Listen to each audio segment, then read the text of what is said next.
Buenos días, hermanos y hermanas. Y me da mucho gusto volver a estar con ustedes después de varios meses de estar ausente. Pues me da mucho gusto poder compartir este tema sobre los evangelios. Más bien es una introducción a los evangelios, 8 semanas y para poder compartir lo que son los evangelios, aún uno mismo es un solo evangelio, es difícil cubrirlo en 16 horas. Es mucha riqueza que encontramos en los escritos bíblicos.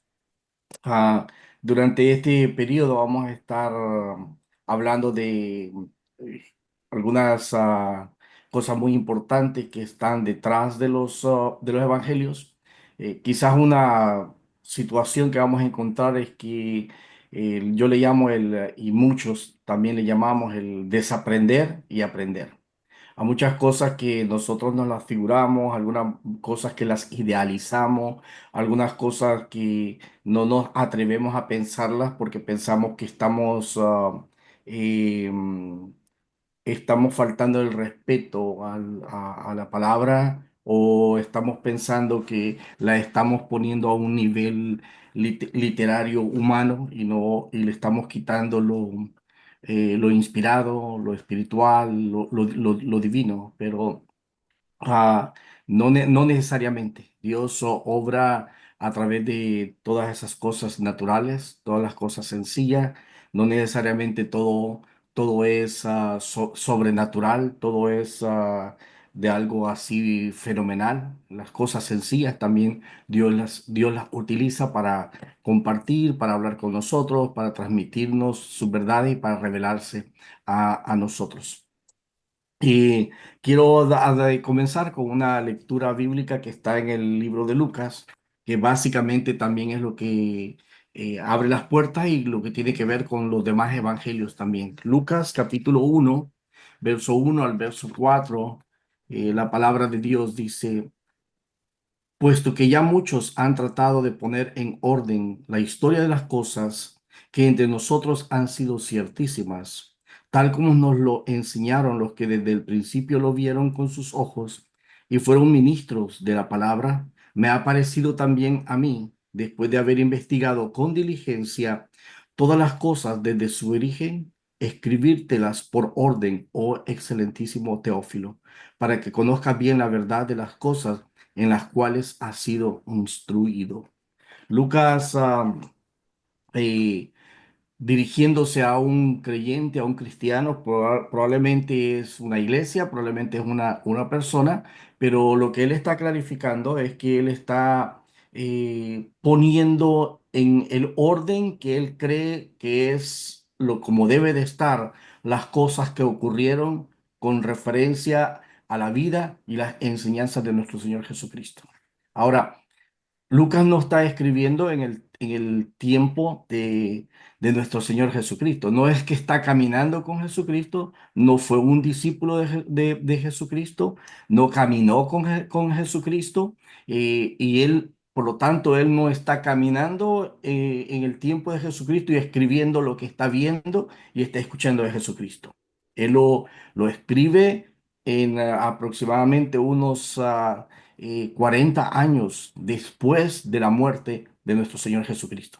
Son 40 años han transcurrido y lo que él hace es que ha hecho una investigación de los dichos, de las evidencias, de los registros que se han hecho, de lo que recuerdan algunos testigos oculares, probablemente de primera, en primera clase como segunda también. Y entonces él está clarificando, está declarando que él ha intentado poner en orden lo que ha escuchado, lo que conoce, sus investigaciones y la está poniendo toda junto para escribir lo que sería el Evangelio de Lucas. Igual, de la misma manera, también los otros escritores también usan y hacen el mismo trabajo para que se pueda llegar a nosotros. Hay muchas cosas que nosotros hemos aceptado como realidades, como verdades, que no son verdades, en relación a cómo es que nos llegan los evangelios a nuestras manos. Eso no le quita nada de lo divino ni lo inspirado a la palabra de Dios. El hecho de que encontremos cosas que no, que son diferentes a lo que hemos pensado hasta ahora. Así que hoy en este día vamos a estar hablando sobre básicamente enfocarnos lo que es una introducción sobre la formación de los evangelios. Vamos a estar hablando acerca de lo que es lo que significa la palabra evangelio y también cuatro tiempos. El texto que nosotros tenemos aquí, el evangelio, diría yo la Biblia, igual también la Biblia, pero diría los cuatro evangelios. Los cuatro evangelios que tenemos en nuestras manos han atravesado a través de cuatro tiempos, cuatro situaciones, situaciones diferentes. Una es la predicación, la vida y predicación de Jesucristo, cuando Él predicó, cuando Él compartió lo que Él vivió. El siguiente tiempo es la situación de la iglesia, lo que está viviendo el tiempo, porque fueron escritos aproximadamente el Evangelio de Marcos, 30 años después de la muerte de nuestro Señor Jesucristo, y los otros son más tardíos. Así que una cosa es lo que Jesucristo está predicando, la situación que está predicando, la otra cosa es lo que los apóstoles, o más bien la iglesia, porque no son los apóstoles. Juan Marcos no fue apóstol, Lucas no fue apóstol, Juan, decimos que es Juan Almado, pero también hay ciertas dudas sobre si fue Juan el Amado. Mateo, se nos dice que es el cobrador de impuestos, pero se duda si fue él o no es. En tiempos antiguos la gente ponía nombres de alguien más y no necesariamente eso era malo en aquellas épocas. Ahora quizás le llamaríamos un plagio o el estar tomando la identidad robando identidad de alguien más, ¿no? Pero en los tiempos antiguos no existía tal cosa. Así que esas son algunas cosas de las que vamos a estar viendo. Así que lo que la iglesia está viviendo y cómo está tomando las palabras de Jesús para abordar una situación que está ocurriendo. Lo otro es lo que los escritores y la manera en que ellos lo ordenaron las enseñanzas de Jesús. Por eso encontramos algunas, especialmente los evangelios sinópticos, encontramos algunas discrepancias, podríamos decir, pero las discrepancias son más bien acerca de la decisión de cada escritor bíblico de colocar la enseñanza de Jesús o lo que recordaban de Jesús en cierto espacio y cierto tiempo según lo que estaban ministrando o según la necesidad que estaban cubriendo o la situación que estaban abordando. Y lo otro tiene que ver con lo que ya tenemos en nuestra mano, el tiempo, el Evangelio tal como está en nuestras manos. Así que el Nuevo Testamento comienza con cuatro libros y es interesante que todo el Nuevo Testamento tiene alrededor de 274 páginas, vamos a decirlo, que eso es lo que tiene, pero 132 páginas forman parte del Evangelio. O sea, la mitad de todo el Nuevo Testamento está compuesto por los Evangelios. A Dios le plació darle mucho énfasis a los Evangelios. Así que son cuatro libros que proclaman el Evangelio de Jesucristo. El Evangelio de Jesucristo significa las buenas noticias, aunque no son estos evangelios, no son a escritos biográficos ni crónicas históricas de Jesús en el sentido estricto de de la palabra. Ellos proporcionan grandemente o intentan presentar de alguna manera relatos de la vida terrenal de nuestro Señor Jesucristo, al mismo tiempo una interpretación de su significado para el mundo. Los cuatro evangelios son escritos singulares en su género.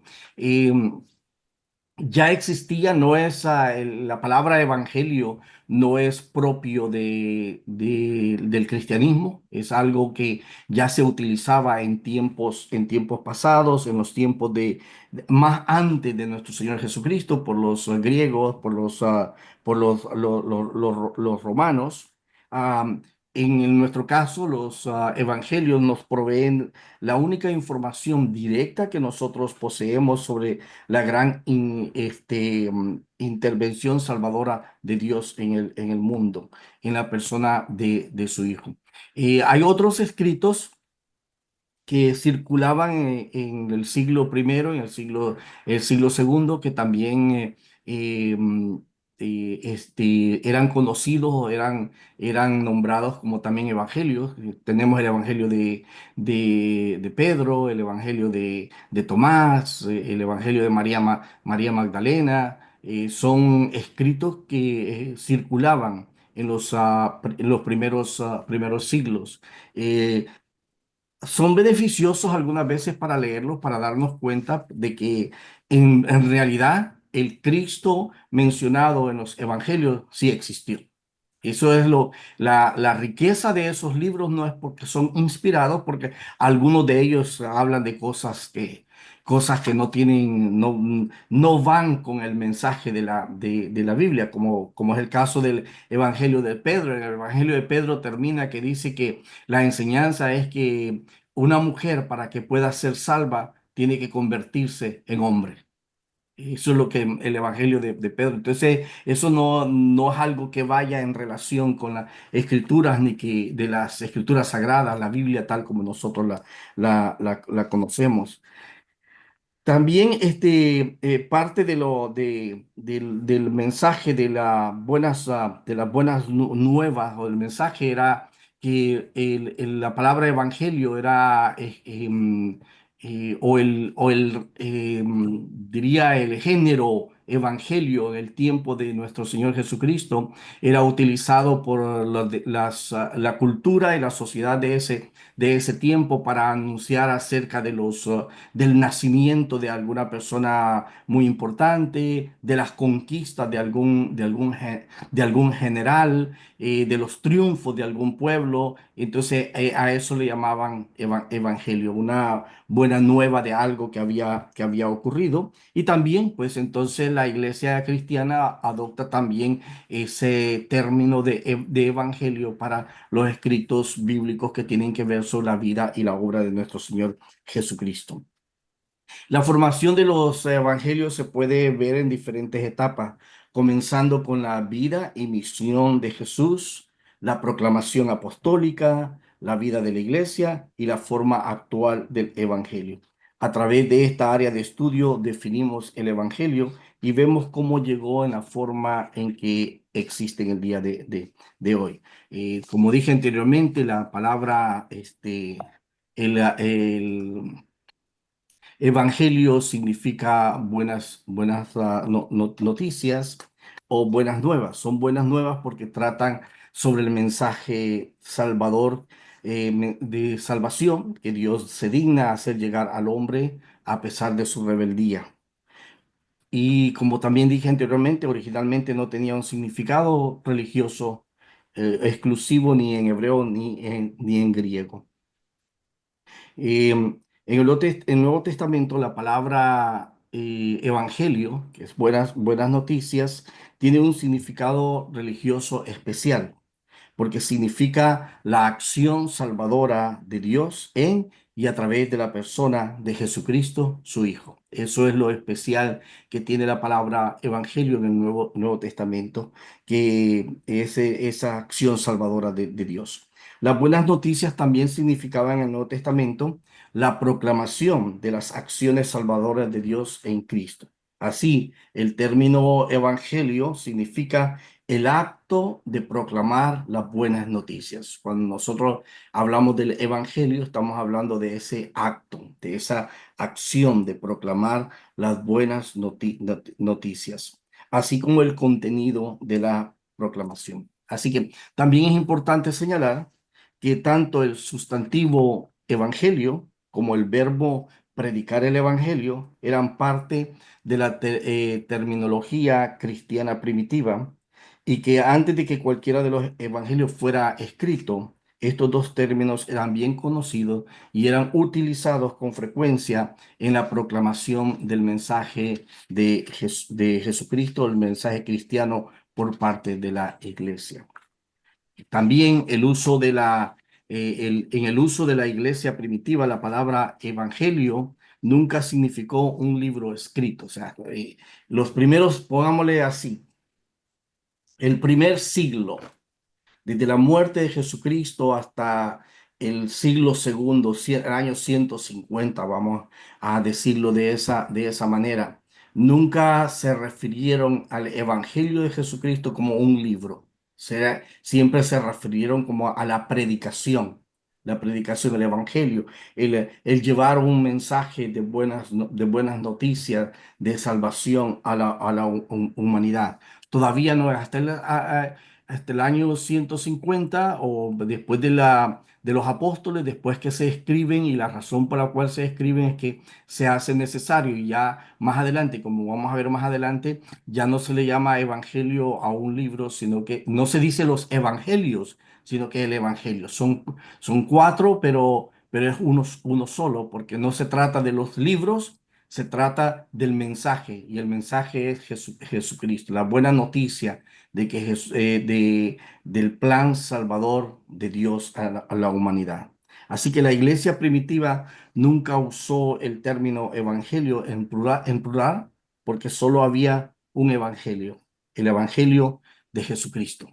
Fue, como dije anteriormente, a principios del siglo segundo, donde se comenzó a utilizar. De hecho, lo encontramos en el libro de Didaje, en el libro en la segunda epístola de Clemente. Estos son libros que en algún momento, como el Didaje, es un escrito parecido con los 10 mandamientos, parecido a la conducta de ética de los primeros cristianos o un manual o un escrito que se utilizaba para regular más bien a los predicadores itinerantes para instrucciones sobre qué es lo que debían de hacer y qué no debían de hacer en el siglo primero. En algún tiempo se consideró como parte del canon, pero al final siempre quedó fuera del canon del Nuevo Testamento.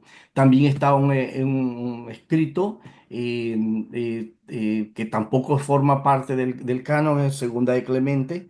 Ahí también nos habla acerca del evangelio. De ahí se comenzó a utilizar por primera vez la palabra evangelio para referirse a los cuatro evangelios. Siempre fue en singular, nunca fue en algo plural. Al llegar, primero hablamos acerca del Evangelio como la proclamación, como el mensaje oral, compartido, y después ahora hablamos, llega el momento en que la necesidad amerita que la necesidad, las adversidades, las dificultades que la iglesia está enfrentando, las herejías con las cuales tiene que luchar entonces forzan de alguna manera a los primeros creyentes, a la iglesia primitiva, a plasmar en un documento lo que se está proclamando oralmente, la predicación que ha estado siendo compartida, y es cuando comienzan a escribirse los escritos que nosotros tenemos en nuestra mano.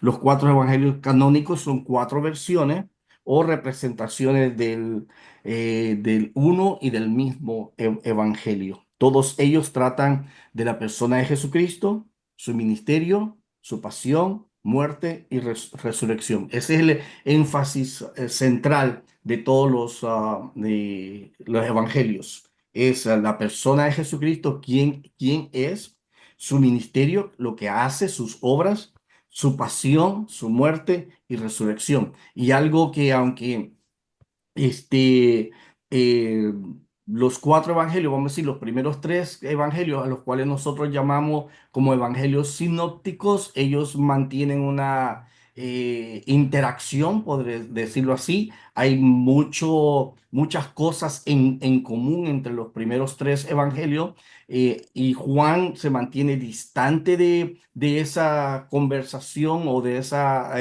relación, pero hay algo que tienen en común los cuatro. Los cuatro hablan acerca de la pasión, la muerte y resurrección de nuestro Señor Jesucristo. En cuanto a su vida y su ministerio, hay un gran distanciamiento entre ellos. Ningún evangelio fue escrito durante la vida de Jesús. Como le dije anteriormente, ninguno. Jesucristo no escribió nada, no escribió nada, no hubo ningún cronista, no hubo ningún biógrafo a la mano que estuviera ahí para estar anotando los acontecimientos de Jesús. Jesucristo no escribió nada y no se escribió nada durante el tiempo de Jesucristo. El primer evangelio fue escrito entre 35 y 40 años después de la vida de Jesús. Así que los evangelios intentan transmitir las tradiciones de lo que Jesús dijo e hizo. Pero estos textos no se escribieron de inmediato, sino pasaron muchos años después de su muerte y de resurrección. Así que la experiencia de la pasión eh, transformó profundamente a los discípulos, permitiéndoles conocer e interpretar lo que habían visto y oído de su maestro. Desde esta nueva perspectiva, elaboraron o reelaboraron las tradiciones de Jesús y la manera de transmitirlas. Tradiciones que antes de tomar la forma de textos escritos pasarán un largo proceso de preparación que responderá a motivos y necesidades concretas de las comunidades para las cuales se escribieron. Podemos señalar cuatro etapas en la elaboración de los evangelios, o como dije anteriormente, cuatro tiempos. Uno es la situación de la vida de Jesús, palabras y hechos de Jesús. ¿Por qué es importante conocer estas cosas? Porque algunas veces nosotros le damos interpretaciones a los evangelios y aplicaciones fuera de su contexto.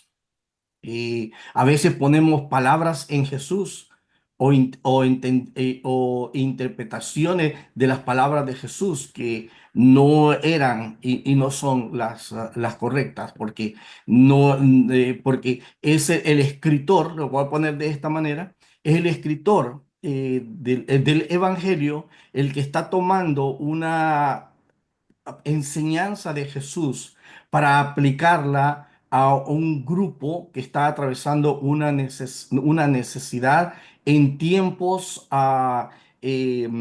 diferentes del tiempo en que Jesús estuvo sobre la tierra. Estamos diciendo 40 años, la circunstancia, la situación es muy diferente. Este escritor bíblico está tomando las confrontaciones de Jesús con los fariseos, con los saduceos, con las autoridades políticas y autoridades religiosas. Está tomando esa enseñanza que está recordando o que el Espíritu Santo le está trayendo a memoria para abordar una necesidad pastoral o una necesidad de la comunidad, para enseñar verdades, como también enseñar disciplinas a la comunidad con la cual él está tratando. Así que toma las palabras de Jesús para aplicarlas en este tiempo. Diríamos entonces que Jesús no está viviendo el tiempo en que se está plasmando, se está tomando el escrito que va a quedar plasmado y que nosotros tenemos en nuestras Biblias. También la situación de la vida de la iglesia es la segunda, la situación de los propios evangelios y la forma actual del evangelio. Cuatro tiempos, cuatro situaciones, cuatro hechos o etapas diferentes. Muy importantes que debemos de tener en cuenta cada vez que nosotros leemos la Sagrada Escritura. Por ejemplo, ahí hay dentro de las tareas les mencioné el asunto de una historia, la del endemoniado Gadareno, capítulo 2 Marcos capítulo 2. En ella hay algo muy importante, si alguno de ustedes lo va a escoger para que pongan atención sobre qué es lo que está ocurriendo, de qué está tratando ese texto bíblico. Jesucristo sí, lo voy a poner de esta manera. Sí, Jesucristo está confrontando a un endemoniado real. Lo que Jesucristo encuentra es un endemoniado. Pero cuando el escritor de Marcos está tomando esa experiencia de Jesús y la está aplicando a la iglesia, entonces nos tenemos que hacer la pregunta, ¿quién es el endemoniado gadareno? ¿Por qué la palabra legión? A qué se está refiriendo como legión? Para Jesús es un espíritu demoníaco, o espíritu demoníaco es el que está siendo expulsado de este hombre. Pero en la aplicación que Marcos está dando es, ¿quién es ese endemoniado gadareno? ¿Quién es esa legión? ¿Y qué es lo a quién está representando ese endemoniado gadareno? ¿Y a quién está representando y qué está haciendo esa legión a aquel que está siendo representado? Entonces son cosas muy, muy importantes que nos van a ayudar a entender un poco mejor el mensaje que estamos leyendo de las escrituras o el mensaje de los evangelios. Cuando leemos los evangelios, estamos leyéndolo en la tercera etapa. Cuando leemos los evangelios, no es la primera, porque no estamos en el tiempo de Jesús, no estamos en la segunda etapa, que es la situación de la iglesia. Estamos hablando, y cuando digo la situación de la iglesia, lo voy a poner de esta manera, ¿ok? Tenemos el tiempo de Jesús. Jesús predica, habla, nadie escribe. Después tenemos la etapa de la iglesia. La etapa de la iglesia es cuando lo que conocemos la predicación, el querigma, donde los discípulos comienzan a predicar y predican no lo que están leyendo, porque no existe la lectura, no existe la escritura todavía, lo que ellos recuerdan de la vida de Jesús, los dichos orales, la tradición oral, el mensaje oral que ellos escucharon de Jesús. Eso es lo que ellos predican. Eso es lo que Pedro y Pablo, los que están en el libro de los Hechos, eso es lo que ellos predican diariamente, lo que recuerdan de los dichos y las enseñanzas de Jesús. Y después, ¿no? Entonces tenemos la tercera etapa, que es la que nosotros leemos. Es la que ya cuando los discípulos se sientan para escribir, o los escritores de los evangelios escriben para discipular, para batallar en contra de las herejías que están existiendo. O sea, ya tienen un tema específico. En la iglesia de los hechos toman las palabras de Jesús y la experiencia y la vida de Jesús para proclamar el mensaje de salvación, las buenas nuevas. Pero ya cuando está siendo escrito y plasmado en un texto, es para debatir en contra de herejías, como una apología, para instruir, para discipular, para ordenar algunos desórdenes dentro de la iglesia y para reorganizar la doctrina de los creyentes. Todas esas cosas están ocurriendo y esa es la etapa de nosotros. Cuando nosotros leemos, eso es lo que está ocurriendo. Estamos en ese tiempo. También es muy, muy importante, estos hermanos estaban influenciados por la etapa anterior, que era la de la iglesia, la de la palabra de Jesús.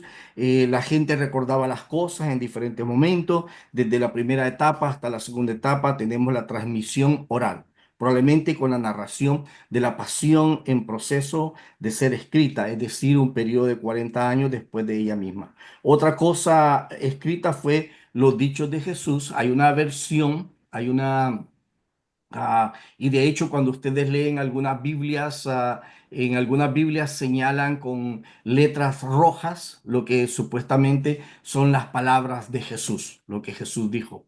Y a eso algunos eruditos, algunos estudiosos de la Biblia lo llaman el documento Q. Son la idea, la posición de que probablemente antes de los evangelios, antes que se escribieran los evangelios tal como los tenemos, ya existía un documento escrito que fue escrito después de la muerte de nuestro Señor Jesucristo. Fue un documento escrito que tenía algunos dichos de Jesús, palabras de Jesús, y por eso en algunas de nuestras Biblias está, algunas versiones lo señalan con letras rojas para indicar, oh, esto lo debe de haber dicho de Jesús. Igual, ¿no? Nosotros no podemos afirmar, no existe una evidencia que diga esto es así. Existe la versión de ese documento, no sabemos si fue contemporáneo de los apóstoles, si fue después, como sea, pero existe esa teoría del documento Q, que fue escrita aproximadamente en el año 60. Los evangelistas también, otra de las cosas muy importantes que debemos de entender, y es que los evangelistas no están escribiendo en la misma región, no están en la misma región, como por decirlo así, no están en Jerusalén. eh, Probablemente cada uno de ellos está abordando situaciones diferentes y problemas diferentes. La iglesia a la cual ellos se están dirigiendo es diferente y está atravesando circunstancias diferentes. Por esa razón, cuando nosotros predicamos un sermón, el sermón lleva nombre y apellido, porque no le vamos a ir a predicar generalidades a a la iglesia. Cada iglesia tiene sus propios conflictos, cada iglesia tiene sus propios dilemas, cada iglesia tiene sus propios problemas, cada iglesia tiene su propia necesidad y también tiene sus propios desafíos. Entonces puede que, vamos a decir, como aquí en los Estados Unidos, cuando a mí me toca en mi iglesia toca predicarle a los hermanos de habla inglesa, son blancos, negros y filipinos. Cuando predico a ellos, no es el mismo mensaje que le voy a predicar a los hispanos, porque la necesidad de los blancos es muy diferente a la de los hispanos. Aparte, la comunidad hispana que tenemos en mi iglesia son personas entre la segunda, revueltos, entre la primera, segunda y tercera edad. La congregación blanca son personas ya de tercera edad, pasan de la tercera edad. Son muy poquitos los que, y los que hay de segunda edad ya están saliendo de la segunda edad para entrar a tercera. Entonces, el mensaje tiene que ser diferente. Y lo mismo es con cada uno de los evangelios.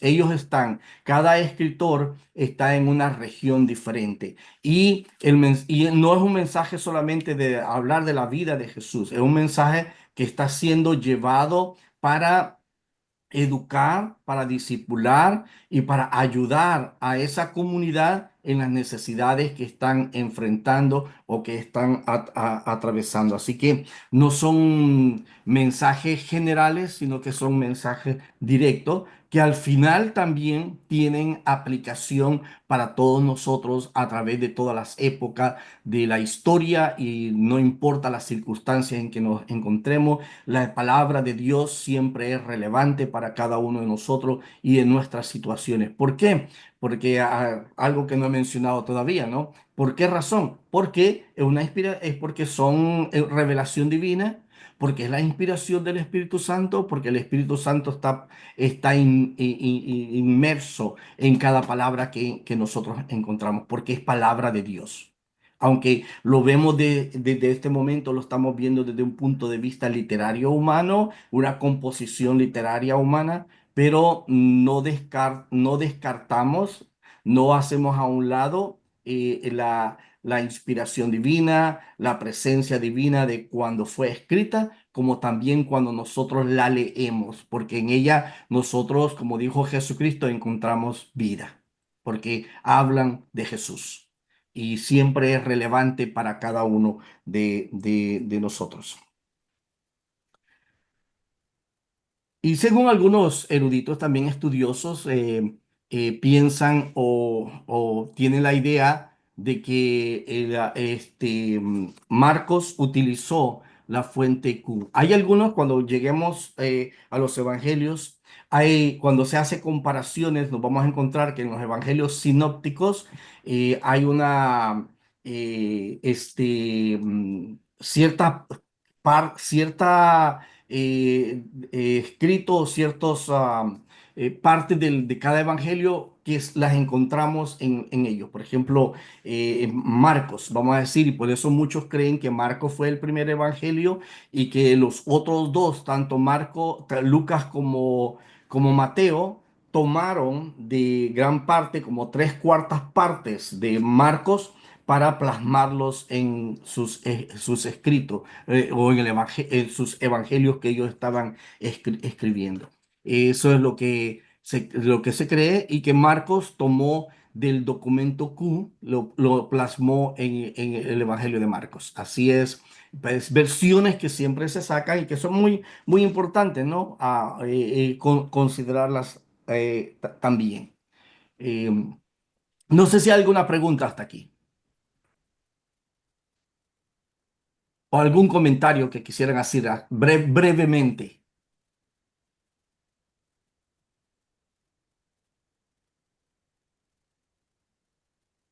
No, bueno, continuamos pues. Continuamos. Entonces hablamos ahora de la primera etapa. Ahí son las etapas de formación. Y son, como dije anteriormente, cuatro etapas. La situación en la vida de Jesús, que son palabras, hechos de Jesús. La segunda es la situación y vida de la iglesia. Lo tercero, la situación en los propios evangelios. Y cuarto, la forma actual del evangelio.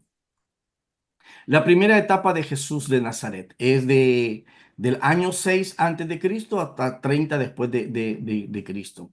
¿Y por qué aparece 6 antes de Cristo? Porque cuando se armó el calendario y se hizo el calendario, pues le fallaron los cálculos y en lugar de poner el año cero, significa que cuando llegaron al año cero, Jesús todavía no había nacido. Así que del 6 antes de Cristo, digo, ya Jesús tenía 6 años, perdón, ya Jesús tenía 6 años, en el año cero ya Jesús tenía 6 años, antes de Cristo al 30 después de Cristo. Eh, Hizo cosas notables, proclamó oralmente su mensaje e interactuó con otros personajes judíos como Juan el Bautista y algunas figuras religiosas judías. Jesús escogió a algunos compañeros que viajaron o discípulos que viajaron con él, que vieron y oyeron lo que decía y hacía. Así que los recuerdos de sus palabras y de sus hechos suministraron el material de Jesús en bruto o eso sin haber sido procesado, vamos a decir así. Lo que ellos escucharon y lo que ellos vieron es lo que la fuente era la información que ellos tenían. A nivel práctico es también muy importante para nosotros, los lectores modernos, seguir recordándose a sí mismo, recordándonos a sí mismo que esto eran recuerdos de lo que fue dicho y hecho por un judío que vivía en Galilea y en Jerusalén en alrededor del año 20. O sea, tenemos que situarnos. A veces también otro de los errores que nosotros cometemos es que intentamos interpretar las escrituras a través de los ojos y la experiencia de nuestro tiempo. No podemos hacer eso porque Jesucristo no estaba predicando a comunidades como las nuestras. Han pasado 2000 años ya. O sea, estamos hablando de que tenemos nosotros que transportarnos al tiempo de Jesús, la cultura, el lenguaje, la idiosincrasia que tenían en ese tiempo para poder entender o poder rescatar el mensaje que se nos está dando. A veces somos nosotros como que pensamos como que Jesús cuando está predicando en el Evangelio, como que es Jesús el que está viviendo en nuestro tiempo moderno, con aviones, con internet, con computadores, con todas las cosas. No, no lo existía eso. Tenemos que irnos a lo rústico, que era que las casas también, algunas veces las situamos las casas como las casas modernas. Era completamente diferente. La higiene también, como por ejemplo la razón por la cual utilizaban el vino. Era porque en los tiempos de nuestro Señor Jesucristo, los problemas de estomacales eran muy comunes. La gente moría, mucha gente moría a causa de problemas estomacales. La forma de comer, las dentaduras no eran tanto, nosotros le tenemos cuidado, nos cepillamos todos los días. En aquel tiempo no había cepillos dentales. Entonces los dientes les caían muy fácilmente. La carne era medio cocida, la carne se la comían ya un poco descompuesta porque no había refrigerador. La Santa Cena, cuando celebramos la Santa Cena, este, nosotros partimos el pan y estamos ya con mucha levadura y todo eso. El pan de la Pascua era sin levadura. Y entonces imagínense que agarrar un pedazo de pan duro y morderlo no se podía. Lo que hacía era, por eso es que Jesucristo en la última cena le dice, aquel que moja el pan conmigo, moja el pan en mi copa, es porque te había que mojarlo primero para ablandarlo y después comerse. Eso es la forma de la celebración de cómo compartieron la Santa Cena, la primera cena. Entonces a veces queremos interpretar, darle una interpretación que va fuera del contexto del tiempo en que se estaba viviendo. La manera de hablar de Jesús, los problemas que enfrentó, eh, su vocabulario y su perspectiva eran las realidades de ese momento y de esos lugares específicos. Muchas fallas o muchos fallamos en comprender a Jesús y damos aplicaciones erróneas de sus pensamientos o muchos de esos pensamientos erróneos y mala comprensión de Jesús se deben al hecho de que muchos de los lectores del Evangelio lo sacan del tiempo y del espacio e imaginan que estaban tratando con problemas que Jesús nunca enfrentó. Y nosotros en nuestro error de no hacer ese proceso de contextualización del tiempo de Jesús y de traerlo al contexto nuestro para entenderlo es donde nosotros caemos en errores y en equivocaciones. La segunda etapa que nosotros encontramos en los evangelios es la iglesia, del año 30 después de Cristo al año 65 después de Cristo. Es decir, el tiempo de la iglesia primitiva, desde Pentecostés hasta el primer evangelio escrito, asumiendo que el primer evangelio fue escrito en el año 65. Así que entre 30 al 65 estamos hablando que la predicación de los apóstoles y el discipulado era hecho a través de lo que ellos recordaban y lo que ellos oralmente transmitían, los dichos que toda la gente que fue testiga de las enseñanzas de Jesús, lo que se decía por todos los lugares era lo que ellos compartían. No había nada escrito, no había un manual de discipulado, no había un escrito a seguir para decir esto es la vida y esta es la enseñanza de Jesús. Todo fue oral. Lo que ellos recordaban, eso es lo que ellos transmitían. Así que después de la resurrección de Jesús y el acontecimiento de Pentecostés, los discípulos comenzaron a predicar sobre Cristo. el Cristo resucitado como Hijo de Dios y Salvador del mundo. Su inicial proclamación eh, del mensaje cristiano es lo que se llama y conocemos como querigma. Esto consistió en breves declaraciones. Lo esencial del mensaje es decir, cuando hablamos del mensaje, el querigma de los apóstoles, de los primeros discípulos, era anunciar las cosas básicas del Evangelio, hablar de la pasión, o sea, sufrimiento, de la muerte, de la resurrección y de la glorificación de Cristo. Así que poco a poco la, y la predicación primitiva apostólica adquirió un carácter de forma narrativa, o sea, poco a poco se fue ampliando. Primero y lo encontramos en el sermón de Pedro, el primer sermón de Pedro, cuando está hablando acerca de la historia del comienzo de los tiempos antiguos y hasta llegar a Jesucristo y cómo Dios lo ha hecho Rey y Señor. Y esa era el querigma, hablar, el énfasis era la pasión, la muerte, la resurrección y la glorificación de Cristo. Eh, También el elemento de este querigma apostólico primitivo lo podemos encontrar en los discursos de Pedro, en los Hechos de los Apóstoles, Hechos capítulo 2 verso 14 al 39, Hechos capítulo 3 verso 13 al verso 26, Hechos capítulo 4 verso 10 a 12, del capítulo 5 del 30 al 32 y del 10 capítulo 10 verso 34 a 43. Ahí encontramos el mensaje, el contenido de ese querigma. Son hechos importantes proporcionados por el querigma primitivo, que fueron los bosquejos. Ese querigma, cuando lo vemos en los evangelios, está impreso. Ese es el bosquejo que ellos siguen. La pasión, la muerte, resurrección y glorificación de Jesucristo. Son hechos importantes proporcionados por los evangelios. La segunda razón, cuando vemos concerniente a la iglesia, primero es su querigma, lo que ellos predicaban. Lo segundo es la necesidad, enseñanza o discipulado. La predicación apostólica estaba dirigida a aquellos que no habían oído nada sobre la salvación de Cristo. Su objetivo principal era incentivar la respuesta de fe de los creyentes, y aquellos que respondieron con fe recibieron una comprensión más profunda del evento de Cristo a través de la enseñanza.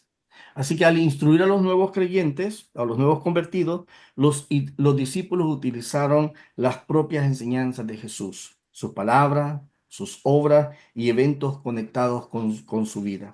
Los discípulos tuvieron que recordar, tuvieron que hacer memoria de lo que Jesús dijo e hizo y transmitió a otros a través de las palabras de su boca.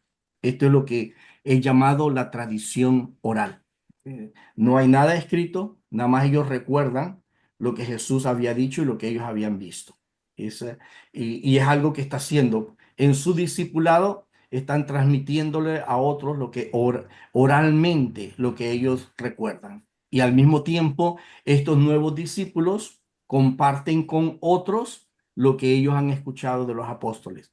Los discípulos reciben, recuerdan las palabras de Jesús, estos se los transmiten a los discípulos, a los nuevos discípulos, nuevos convertidos, estos nuevos convertidos se lo transmiten oralmente a los otros nuevos convertidos. Así que en este proceso de recontar las palabras exactas de Jesús o de una reproducción fotográfica de sus obras, no fue posible tampoco intentar hacer una reproducción fotográfica.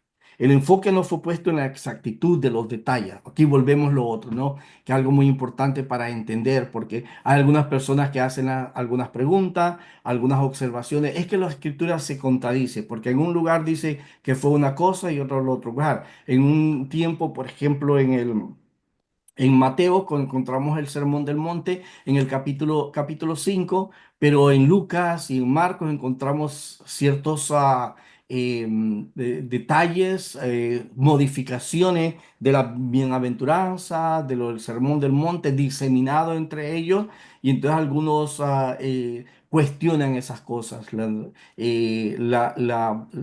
eventos. Según van siendo narrados, cada escritor bíblico de los evangelios lo puso donde le pareció más conveniente a ellos. No tienen la finalidad de llevar un orden cronológico, porque no están escribiendo una obra literaria, están ministrando, están proveyendo un cuidado pastoral a la congregación a la cual ellos se están dirigiendo en la región determinada donde ellos se encuentran. Eso es muy importante recordarlo. No es que alguien se sentó para escribir un libro. Oh, yo voy a escribir el Evangelio de Mateo y voy a poner a escribirlo así. No, no, no. Eso son sermones, son mensajes, son enseñanzas, son declaraciones para ayudar en el cuidado pastoral a una congregación determinada o a un grupo de cristianos determinados en una región específica. Así que también lo otro, las situaciones de la vida influyeron no solo para la enseñanza y el discipulado, sino también cuando ellos se enfrentaban a diferentes situaciones de la vida, con preguntas y cuestiones sobre la vida cristiana, sobre el matrimonio, sobre el divorcio, la actitud hacia los demás, sobre el discipulado, sobre los sufrimientos, la relación con los judíos. Los discípulos tuvieron que volver a las enseñanzas de Jesús, a sus acciones y actitudes para dar respuesta a las necesidades que iban encontrando en el camino en relación con su ministerio con la iglesia. El recuento de la historia de Jesús y sus dichos en estas diferentes situaciones y necesidades hicieron que sus palabras originales pasaran a ser reformuladas, adaptadas y en ocasiones cambiadas en la tradición o tradición oral. O sea, pero vamos a decir, cada uno tomó lo que era necesario para la comunidad a la cual le está ministrando. Em, Había una reformulación de la historia de Jesús y de su enseñanza que también incluía una interpretación de las situaciones de las vidas concretas de las comunidades y sus problemas. Y por eso esta es una de las razones por las que los evangelistas difieren cuando citan el mismo dicho de Jesús o porque ciertos dichos de Jesús o historias no se encuentran en todos los evangelios. Recuerda, no es, y repito con esto, no es que ellos están escribiendo una obra literaria. Ellos están siendo usados por Dios para compartir un mensaje o dar una respuesta a un grupo de creyentes que están atravesando por cierta necesidad. Por lo tanto, ellos toman de lo que recuerdan de Jesús, lo toman y lo ponen en el contexto donde ellos se encuentran y lo que están ministrando o lo que es necesario para esa comunidad en ese momento. Que al final también va a ser beneficioso para el resto de las comunidades que van a venir después de ello. Todo esto se hace durante el tiempo de la tradición oral y podemos decir sin lugar de duda eh, que algunas de las situaciones de la vida, las necesidades y los intereses de la iglesia primitiva tuvieron influencia en la formación de la tradición de Jesús, en su contenido, crecimiento y desarrollo, y en última instancia en los propios escritos de los evangelios. Profesor Dera, buenas tardes, ¿cómo está? Muy bien, hermano, dígame. Por aquí Ali Vargas. Con respecto a la pregunta que usted formula o coloca allí, deja en el aire, ¿verdad? Para nosotros, referente a por qué cuatro evangelios, ¿no? Definitivamente tienen que haber varias razones del por qué cuatro, pero yo considero que una de las que veo importante tiene que ver con el hecho de que teniendo varios escritores tenemos una descripción quizás un poco más completa de Cristo, ¿verdad?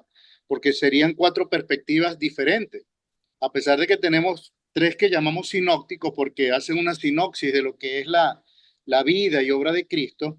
En el caso de Juan, que es un evangelio mucho más teológico y habla de la deidad de Cristo, en estos libros, ¿verdad? Vemos diferentes aspectos de la vida de Jesús descrita por hombres que, como bien usted lo dijo, estaban escribiendo a comunidades totalmente diferentes con sus necesidades, con sus diferentes características propias de la época, pero al tener estas cuatro perspectivas, en mi opinión muy personal, creo que obtenemos una descripción un poco mucho más completa de Cristo, pues de su obra. Y obviamente sin perder el punto neurálgico que, independientemente de que hayan sido cuatro, los escritores, todos estuvieron bajo la misma inspiración que fue la del Espíritu Santo. Es lo que puedo aportar a la pregunta que usted dejó por acá. Gracias, mi hermano, gracias. Hermano Mervin, Buenas tardes, bendiciones a todos. buenas tardes, bendiciones, hermano. Eh, Pastor, no sé si es una respuesta o es una duda. Hasta donde tengo entendido, o sea, usted pregunta que por qué cuatro evangelios. Bueno, creo que esa decisión fue de estas personas que decidieron qué evangelio iba y qué evangelio no iba. Ellos decidieron que esos cuatro eran los que para ellos consideraron eran canónicos, pues, porque habían otros escritos que según ellos no se consideraban parte de lo que era en la cronología de lo que el Señor pudo haber hecho, hasta donde sé. Sí, gracias, hermano. Sí, tiene en gran parte, tiene que ver con eso, pero también en cuanto a los otros que no se incluyeron, es porque no siguen, no se apartan de todo el tema de completo de las Escrituras. Como mencioné anteriormente, como el Evangelio de Pedro, donde él dice que Pedro habla de que en orden de que una mujer pueda ser salva, tiene que convertirse en una mujer. Son cosas y lógica que contradicen las escrituras. Porque en todos los evangelios, Jesucristo siempre, especialmente el evangelio de Juan, Jesucristo está exaltando y está dándole preeminencia a la mujer. ¿Algún otro comentario, hermanos, hermanas? Bueno, si no lo hay, continuamos con nuestro estudio. Lo otro que vamos a hablar acerca de la segunda etapa de la iglesia tiene que ver también con la liturgia. Ya antes de que, quizás podría decir, aunque no estuvo escrito, pero ya había un patrón dentro de la iglesia, así como nosotros en nuestras diferentes iglesias ya tenemos ciertos patrones en nuestra liturgia dominical o cada vez que nosotros nos reunimos, seguimos un patrón. Algunas iglesias se sigue el mismo patrón que se tenía en la sinagoga, la manera inconsciente. Y muchos no lo saben. Muchos y muchas no saben que están siguiendo la misma liturgia que se tenía en la sinagoga, pero lo hacen, porque así se les enseñó, porque cuando llegaron a cierta iglesia, eso es lo que se hacía y así continuaron, continuaron con ello. Ah, el tiempo de la escritura de los evangelios, la narrativa de la pasión es notablemente similar en los cuatro evangelios. Al principio le dije que aunque los sinópticos y Juan se distancian en muchas cosas, pero en relación a la pasión, la muerte y resurrección de nuestro Señor Jesucristo, aunque las narraciones son un poquito diferentes, pero los cuatro hablan acerca de ese evento, la muerte, la pasión, la muerte y resurrección de nuestro Señor Jesucristo. Em, También comenzando con el de la última cena y culminando con el entierro y resurrección de Jesús. Ahí entonces, los cuatro comienzan así. La última cena y después la pasión y una narración continua y detallada, estructurada de manera similar en los evangelios. Este hecho indica que los evangelistas ya tenían ante sí algunos relatos escritos de la historia de la pasión que probablemente tomó forma en la celebración litúrgica de la Santa Cena de la iglesia primitiva. En el contexto también del partimiento del pan, la iglesia primitiva recordó los acontecimientos de la pasión de Jesús como parte de la celebración de la Santa Cena. Este recital de la pasión gradualmente tomó forma fija y llegó a ser escrita muy temprano en la iglesia apostólica.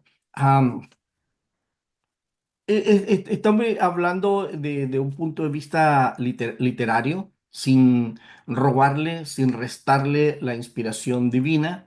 Y el hecho de que haya algunos escritos o algunos fragmentos que ya hayan existido previo a- a los escritos que ya tenemos aquí en los evangelios, no le quita nada de la inspiración divina, no, no le quita nada de la influencia de Dios, pero antes de los escritos, ya existían himnos, ya existían algunos documentos litúrgicos que ya estaban, ya existían. No necesariamente eran orales, pero que ya existían. Como un caso de esto se puede decir el capítulo 1 del Evangelio de Juan es conocido como un himno, algo que ya existía previo al escrito, a que Juan lo haya tomado y lo haya puesto en el Evangelio de Juan. Lo de la liturgia de la Santa Cena, la liturgia de la fórmula del bautismo, la fórmula de la unción de los enfermos con aceite del que habla Marcos, ya eran elementos que estaban incorporados en el culto de la iglesia primitiva. Y hay ciertos evidencias o ciertos comentarios de que estos ya estaban escritos y lo que los apóstoles hicieron fue incorporarlo. Es igual el mismo caso, adelantándome, que no tiene que ver con los evangelios, pero tiene que ver con Filipenses. El himno cristológico de Filipenses capítulo 2 verso 5 al verso 12, ya existe, verso 10 ya existía, ya era un himno que se cantaba en los cultos regulares. Así que cuando Pablo lo escribe, cuando Pablo lo pone en Filipenses, él lo incorpora. El himno cristológico del capítulo 2 de Colosenses también es algo que ya existía, ya era parte de la iglesia antes de haber sido plasmado en el libro de Colosenses. De la misma manera, nosotros nos encontramos con estos este, elementos litúrgicos que la iglesia los celebraba, y lo que hacen los escritores bíblicos de los evangelios es incorporarlos en lo que... De hecho, por eso leí la lectura de Lucas. Si ustedes recuerdan, el capítulo 1 verso 1 al verso 4, Lucas nos lo está dejando saber. No es algo que nosotros inventamos, sino que Lucas mismo lo dice, que habla acerca de cosas que se enseñaron. También dice que muchas cosas que están ahí, y que lo que él está haciendo es poniéndolo en orden de cómo él cree que deberían de estar.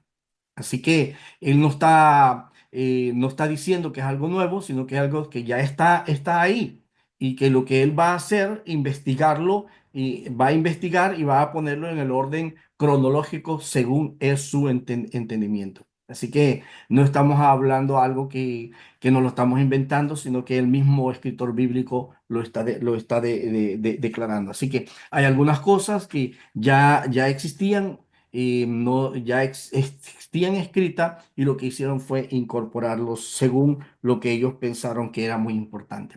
Lo otro también que influyó y que fue necesario para el escrito de los evangelios fue los intereses apologéticos. Durante esta época también hubieron muchas dificultades, muchas controversias. La iglesia primitiva tuvo que defender su vida y sus prácticas contra los ataques de los judíos. también los judíos, en tales situaciones de conflicto o crisis, los discípulos miraron hacia atrás en la vida de Jesús y recordaron su enseñanza, su conducta y práctica como normas para su propia vida. Así que ciertos intereses apologéticos de la iglesia primitiva parecen haber influenciado en la inclusión de episodios en los que Jesús defendió a sí mismo su conducta y práctica a las de sus discípulos frente a la crítica de sus oponentes. ¿Ya? Tomaron, al enfrentar los problemas y las controversias de las herejías, falsas enseñanzas, falsa doctrina, y de también en cuanto a las oposición que encontraban, ellos recordaron y trajeron a su momento las palabras de Jesús, y eso es parte de lo que han incorporado. Podemos pensar en muchas historias de conflicto en los evangelios, particularmente en las controversias sobre el ayuno, la observancia del sábado, la asociación de Jesús con pecadores y con marginados. Así que de manera similar, ciertos dichos autorizados y concisos de Jesús, como los que se encuentran en Marcos capítulo 2, verso 10, verso 17, capítulo 10, verso 14, capítulo 12, verso 14, puede haber sido utilizado por la iglesia primitiva para poder defender su propia doctrina y su propia práctica. En resumen, diría que la segunda etapa de la formación de los evangelios es el tiempo de la iglesia incipiente, durante el cual las tradiciones de Jesús se transmitían principalmente, principalmente oralmente en la predicación, la enseñanza y las celebraciones litúrgicas. La entrega de estas tradiciones estaba relacionada con la vida y la práctica de la iglesia primitiva.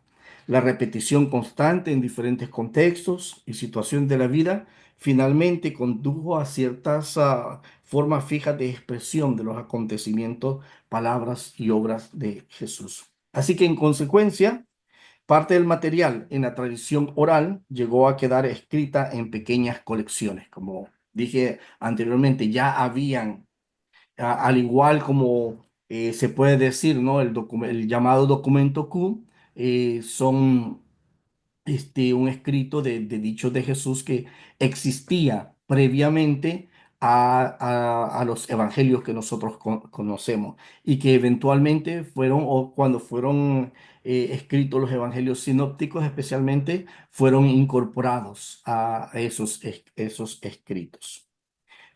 Entre ellos está la narración de la pasión, muerte y resurrección de Jesús, algunos de los dichos de Jesús, colecciones de parábolas y quizás también los milagros de Jesús. Eh, Forman parte de ello.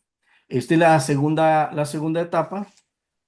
La tercera etapa de los evangelios es los evangelistas, o sea, cuando ya comienzan a escribirlo.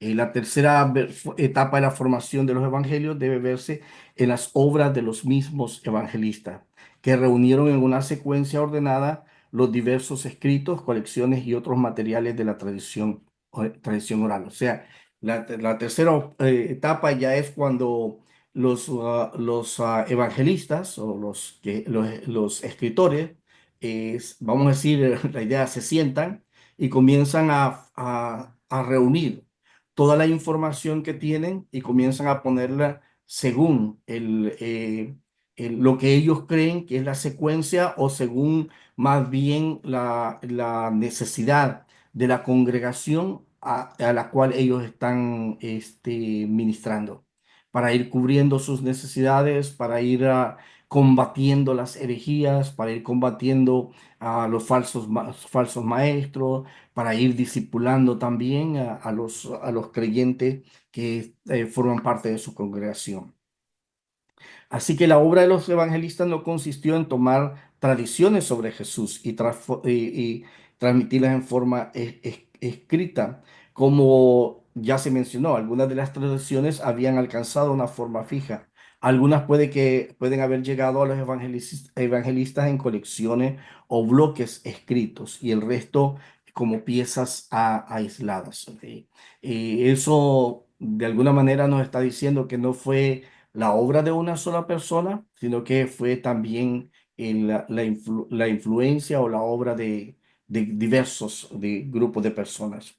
Los evangelistas tuvieron que crear un enlace para unir estos materiales tradicionales y presentarlos en un fluir y avance coherente e inteligible.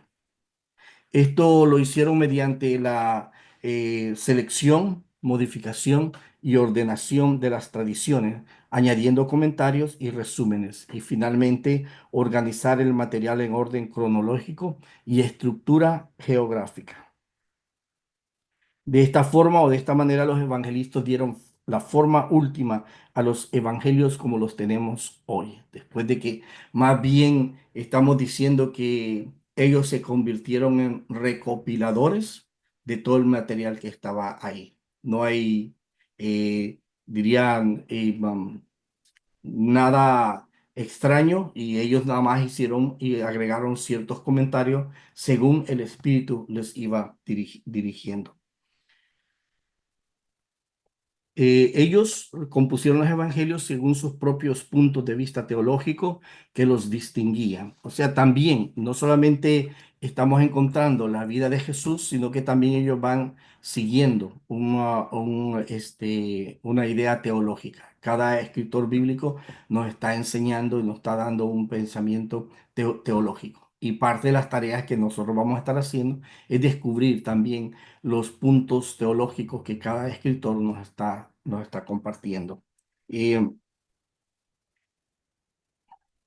hicieron sus modificaciones, interpretaron en relación a las necesidades y situación de la iglesia para la cual también escribieron. Y volvemos con esto, ¿no?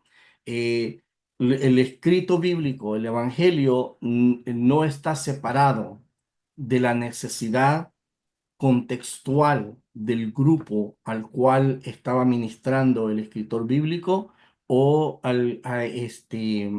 o no está separado de un grupo específico. Y es muy importante también eso mismo conocerlo para saber qué es lo que el escritor bíblico está diciendo y con qué es que está lidiando el escritor bíblico.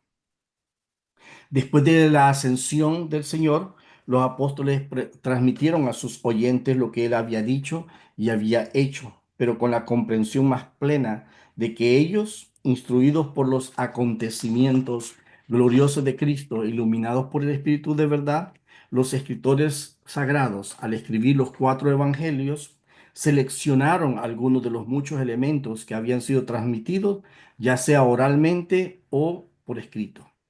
Otros los habían sintetizado o explicado teniendo en cuenta la situación de las iglesias, manteniendo el mismo eh, tiempo, la forma de predicación, pero siempre de tal manera que dijeran la verdad, honestamente, sobre Jesús. Ya sea que confiaran en su propia memoria, recuerdos o el testimonio de aquellos que desde el principio fueron testigos oculares y ministros de la palabra. Su propósito al escribir era que pudiéramos conocer la verdad acerca de las cosas de las que hemos sido informados. Eso es la tercera etapa. ¿Preguntas o comentarios, hermanos, hasta aquí? Han estado muy callados ahora. Mm, Profe, Dígame, hermana. feliz de volverte a ver. Gracias, igual, hermana. Quiero hacerte una pregunta tomando en cuenta su experiencia.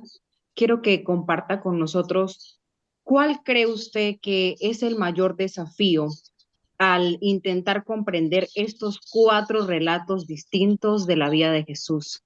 Sé que son perspectivas diferentes.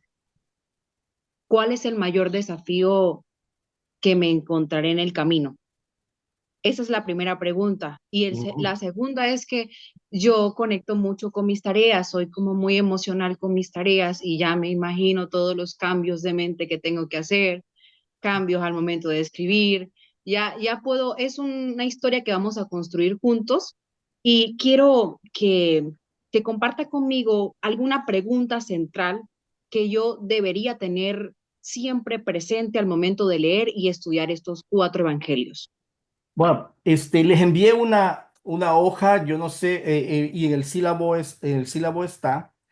y probablemente podría enviarles unos extras más, pero en el sílabo está una serie de preguntas, de como preguntas que que uno debe de hacerse cuando va a a la lectura de las escrituras, no solamente los evangelios, sino que también de cualquier otro escrito bíblico. Entre ellos tiene que ver, uno tiene que pensar sobre qué clase ¿qué clase de literatura es la que estoy leyendo? Ya recuerden que tenemos los evangelios, que son estilo biográfico, tenemos dentro de los evangelios, tenemos algunos pensamientos de sabiduría también. Entonces tenemos que darle a qué está refiriendo Jesús. Tenemos también modismos, ciertos modismos, como la palabra, ese mensaje que dice, el que no aborrece a su padre o madre no es digno de mí. En nuestro contexto, la palabra aborrecer es como odiar, ¿no? Despreciar.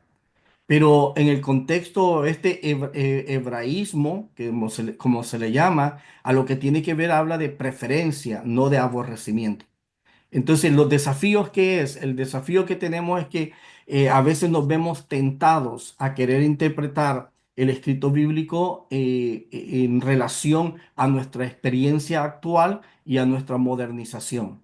Nosotros tenemos que vaciarnos a nosotros mismos de toda idea que tengamos preconcebida y situarnos en ese tiempo de Jesús y no solamente de Jesús, ahora cuando vemos los evangelios, sino que en el tiempo en que está siendo escrito, porque han pasado ya 40 años, 30, 40 años después de la muerte de Jesús o de que se escucharon estas palabras, es cómo el evangelista está utilizando ese mensaje que escuchó y qué es lo que está abordando. Así que ese desafío que encontramos siempre es la tentación a quererlo interpretar desde nuestra perspectiva. Y tenemos que despojarnos, vaciarnos de eso y situarnos en ese momento. Y como quien dice, tratar de ponernos en el pensamiento del escritor bíblico. Y bueno, las preguntas, eh, yo les voy a enviar otras preguntas, voy a hacérselas llegar, pero hay algunas preguntas que uno se debe hacer o pensamientos. Por ejemplo, uno debe pensar, vamos a decir, si alguno de ustedes escoge Marcos capítulo 2 donde habla del endemoniado gadareno, cosas que hay que pensar ahí es cuál es la situación cultural que se está viviendo en ese texto bíblico, cuál es la situación política que se está viviendo, cuál es la situación religiosa, qué significan esas palabras, cuál es el significado, qué es lo que Jesús cuál es el mensaje oculto que nos está dando ese mensaje, pasaje bíblico. Son preguntas que nosotros no le debemos hacer. Algunas, las palabras que se están utilizando, que son muy importantes. La situación del hombre que está viviendo, son preguntas que uno se debe de hacer. Y entonces el Dios le va dirigiendo a uno qué es lo qué es lo que está diciéndonos el mensaje, el pasaje bíblico. Así que eso es lo que le podría decir. ¿Ok? Hermano Mervin.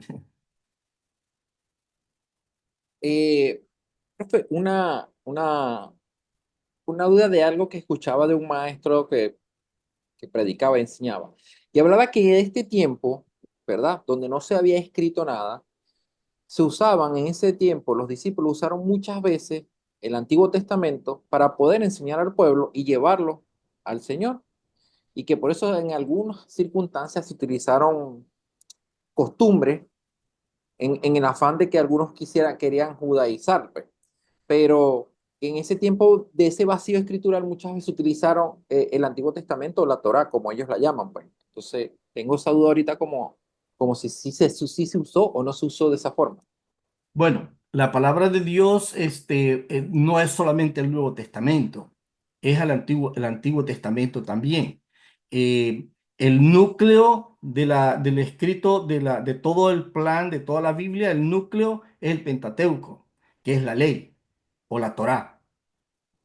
Es el núcleo, ese no desaparece, ese no es excluido. Hay algunas cosas que sí, prácticas que son costumbres o algunas cosas que el mismo Señor Jesucristo y el apóstol Pablo también nos lo deja saber. Pero, ¿cómo es que funciona? Primero, está la ley que fue dada, que es la norma de conducta que nosotros debemos de tener, que es sobre lo cual Dios, de alguna manera, Dios nos juzga, ¿no? Puede decir, por cuanto nada, todos pecaron, están destituidos de la gloria de Dios porque no hay uno que cumpla la ley. Entonces tenemos que conocer, como cristianos, tenemos que conocer cuál es la ley. Que la ley, el Antiguo Testamento, no desaparece. Después de la ley, de la Torá, nosotros tenemos los libros históricos. Y los libros históricos nos narran y nos dicen cómo fue que el pueblo de Dios vivió o se alejó de la ley de Dios. Eso es el propósito de los libros históricos. Cómo es que vivieron y cuando vivieron y obedecieron la ley de Dios, cómo Dios los bendijo y cuando desobedecieron, cómo sufrieron las consecuencias. Que es en Deuteronomio 28, donde nos habla acerca de las bendiciones y las maldiciones. Después tenemos los libros poéticos que tienen que ver que son cantos, cómo el pueblo de Dios adoró y alabó a Dios.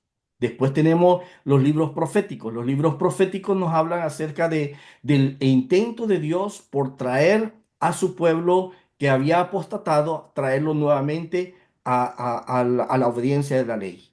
Después tenemos los evangelios. Los evangelios son la evidencia del cumplimiento de la ley en Jesucristo.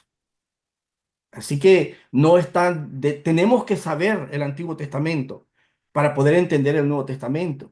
Y así que cuando tenemos el Nuevo Testamento para poder entenderlo ahora el Antiguo Testamento, leemos el Nuevo y regresamos de nuevo. Y entonces entendemos, oh, esto es la razón por la cual estaba diciendo. Especialmente como cuando leemos el libro de Hebreos. Nosotros no podemos entender el libro de Hebreos si nosotros no vamos de nuevo al Antiguo Testamento y leemos el Antiguo Testamento, donde nos habla todo acerca de la supremacía de Jesús sobre la ley, supremacía de Jesús sobre los ángeles, supremacía de Jesús sobre Moisés, supremacía de Jesús sobre el día de reposo, supremacía de Jesús sobre el culto judío, supremacía de Jesús sobre los sacrificios. No podemos entender el Nuevo Testamento si desconocemos el Antiguo y el Antiguo no lo entendemos si no leemos el Nuevo, el cual nos reinterpreta o nos interpreta el Antiguo Testamento. Así que es muy importante. Ahora, eso no significa judaizar, porque una cosa es que nosotros vayamos y nos sujetemos a la ley y hagamos todas las cosas de la ley como estaba sucediendo en Gálatas. No, no, no, no, no. Es entender que ahora en la gracia de Jesucristo se reinterpreta ese Antiguo Testamento. Así que eso es muy importante. No podemos descuidar el Antiguo Testamento. Y no es judaizar. Judaizamos cuando estamos diciendo a las personas que tienen que practicar las costumbres religiosas, vamos a decir, o de purificación que vivían los judíos para poder ser cristianos. Entonces, ¿qué es lo que ocurre ahora en el libro de los Hechos? Es el libro histórico acerca del nacimiento de la iglesia y cómo ese pueblo de Dios ahora tiene una nueva perspectiva y una nueva imagen. Y las cartas Paulinas y las cartas generales tienen que ver o tratan sobre cómo aquellos que no fueron judíos van a ser aceptados y van a vivir la vida cristiana y su relación con la ley. Y es donde el apóstol Pablo en Jerusalén se reúnen los hermanos y lo que dicen es no podemos imponerles nada, esas prácticas judías o porque son parte, algunas cosas cultural de lo que Dios estaba haciendo con ellos, pero les vamos a pedir que se abstengan de comer sangre, de muerto y todas esas cosas, varias cosas que le dicen. Y el Apocalipsis es el cumplimiento de todo y el fin del triunfo total del plan de Dios. Eso es toda la Biblia, en eso es el resumen. ¿Alguna otra pregunta? ¿Está bien? Te respondí, hermano. ¿Alguna otra pregunta o comentario, hermanos?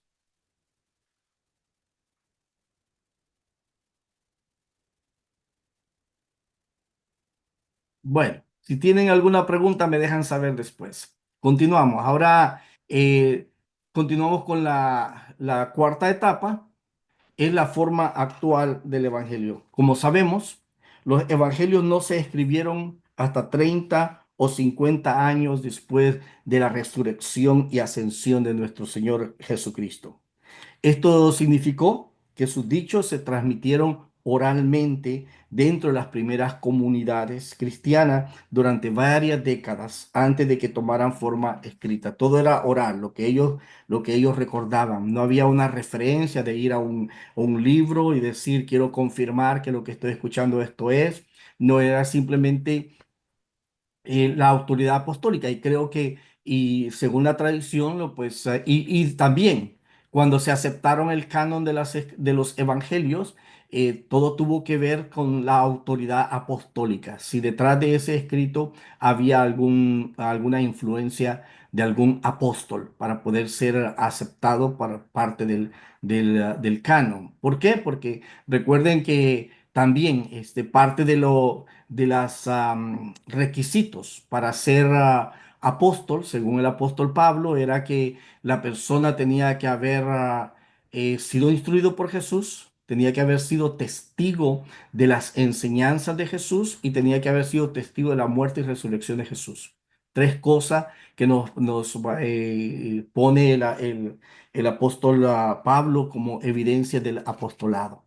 Y entonces, para la aceptación de los evangelios en el canon, se tenía que ver si había detrás de ellos la acreditación, voy a decirle así, o el respaldo de algún apóstol.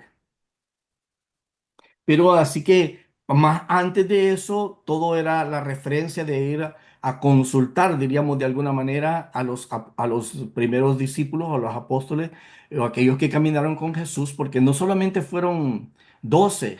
Recuerden que Jesús tenía una congregación al final, los que estaban reunidos en el aposento alto, el día de Pentecostés eran 120 personas. Y así que muchos otros también recibieron. También dice que se les apareció aquí a más de 500 después de su resurrección, así que había un grupo más. Pero los principales que fueron instruidos fueron los 12, 12 apóstoles.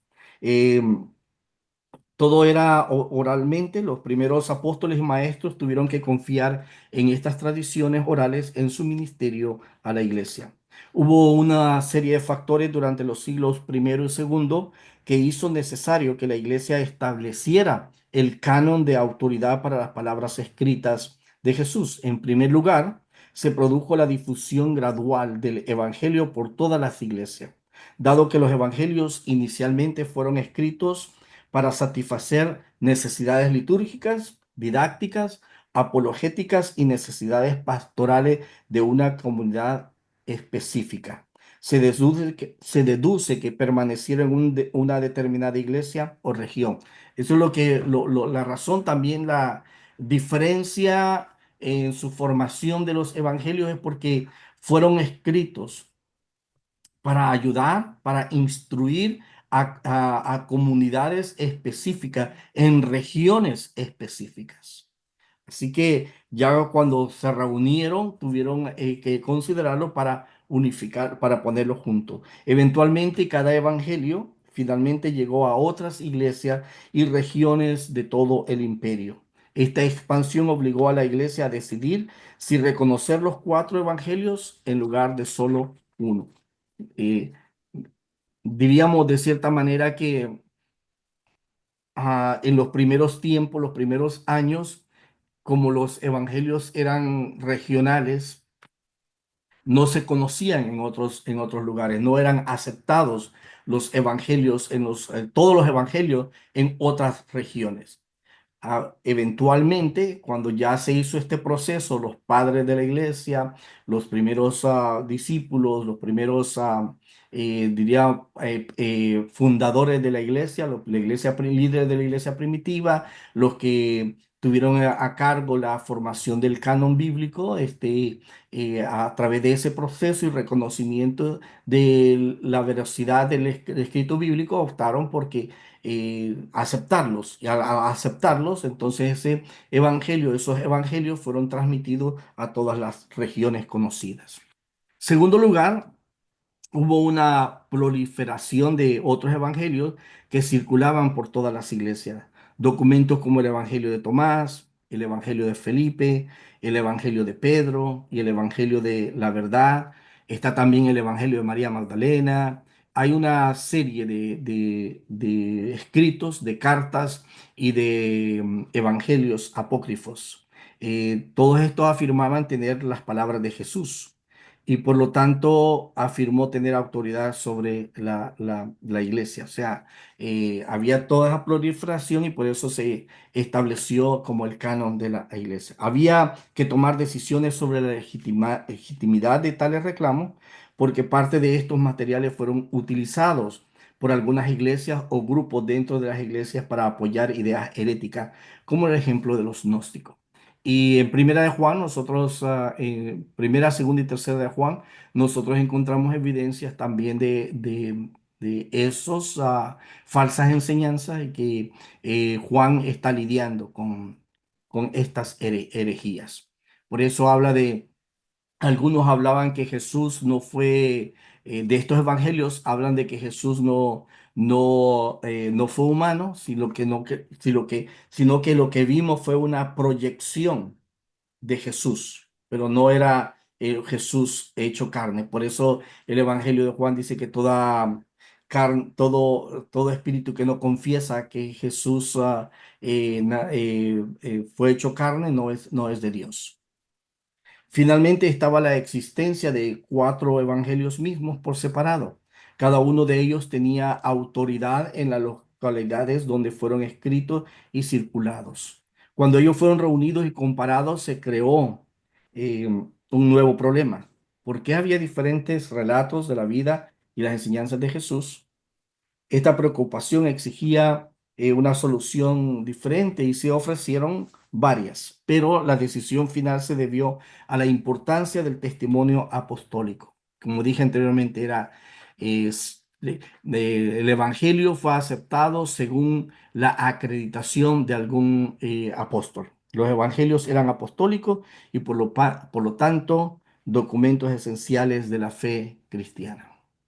En conclusión, nuestros escritos de los evangelios son el resultado de un largo proceso de investigación histórica.